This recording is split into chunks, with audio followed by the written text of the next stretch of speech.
ഇത് ഇപ്പോ ഓണം, അതല്ലെങ്കിൽ വിഷു, ക്രിസ്തുമസ്, ഉടനെ തന്നെ ഉസ്താദുമാരുടെ ഉപദേശങ്ങൾ വരും.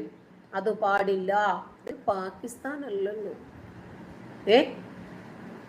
ഇസ്ലാമിനെതിരെ പറയുകയോ ഇസ്ലാമിൽ നിന്ന് പുറത്തു വരികയോ ചെയ്യുന്നവരെ കൊന്നു കളയണം എന്ന് പറയുന്ന ഒരു ഭീകര രാജ്യമായ സൗദി അറേബ്യ അല്ല ഇത്.